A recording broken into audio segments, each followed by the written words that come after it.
pastinya saya setelah pensiun, saya menemukan olahraga baru yaitu pedal. Pasti kita sebagai pemain atlet profesional sebelumnya kan pasti kangen jiwa kompetitifnya, jiwa bertandingnya, dan akhirnya saya menemukan pedal dan sangat seru. Saya lihat sangat seru, rasa komunitasnya sangat kental. Banyak juga teman-teman saya yang di sini yang main pedal, bahkan pemain bola banyak yang main pedal. Contoh sering main sama Irfan Bagdim, Ezra Walian, Zé Valente, sekarang Mark Klok, Greg juga mulai main. Jadi pemain bola pun rekreasionalnya pasti main pedal lah. Jadi sangat seru. Dan sekali lagi, tapi saya pemain rekreasional, saya nggak pemain profesional di pedal. Kalau saya balik jadi pemain profesional pasti di Persikedi. Oke, maksudnya. Jadi nggak mungkin nih jadi atlet pro di pedal. Oh enggak. Itu udah masa pro saya, itu udah masa lalu. Bahkan kalau saya mau jadi atlet profesional lagi itu pemain bola dan di Persikedi. Apa sih yang membuat beda sama, kan hampir sama tenis nih, tapi malah jatuh cinta ke pedal tuh apa? Karena saya lihat, saya bukan pemain tenis, tapi tenis itu butuh lebih banyak waktu untuk jadi bagus ya, dan untuk bisa main. Kalau pedal itu semua pun bisa mulai dari nol dan bisa main pedal. Saya pun nggak ada background tenis dan saya bisa melakukan lewat background bola. Jadi saya sukanya pedal itu siapapun yang mulai pasti langsung bisa gitu. Ntar lebih gampang, lebih fun menurut saya, lebih taktikal. Bukan mengurangi rasa hormat kepada tenis, karena itu pasti itu olahraga yang sangat lama dan sangat luar biasa ya. Tapi kalau saya pribadi lebih senang main pedal. Soal Persik nih, Ya, dua laga sisa gimana?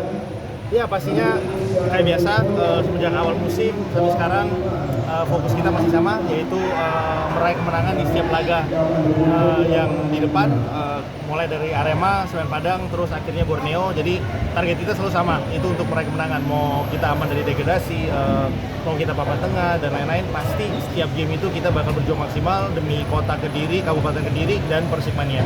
Tapi masih ada satu game, Ada tiga lagi. Tiga game lagi. Yes. Peluangnya masih bisa jauh lah ya. Perlu ya, kita memaksimalkan target kita pasti masih sekarang masuk di kalau bisa 10 besar. 10 besar ya. Ya. Untuk musim depan udah ada persiapan atau bidik-bidik pemain gitu. Pastinya ada beberapa, tapi kita milih untuk fokus di sisa laga, 3 laga musim ini dulu. Pak, sebagai mantan pemain, Yuran ada sanksi 1 tahun. Sebagai mantan pemain melihat sanksi seperti itu bagaimana?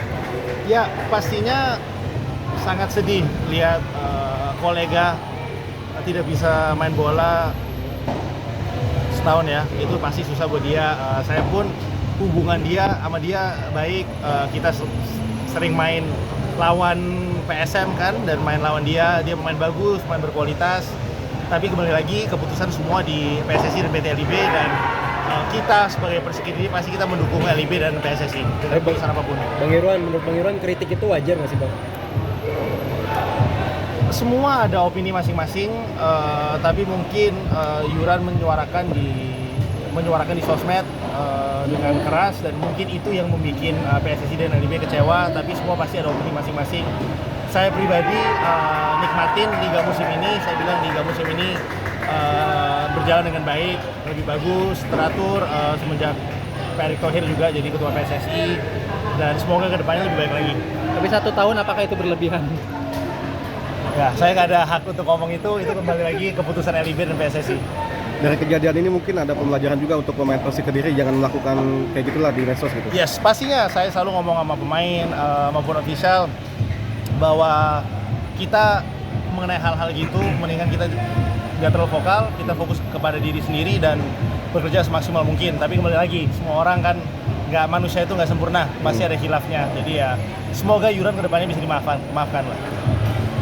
Oke. Terima kasih. Terima kasih banyak.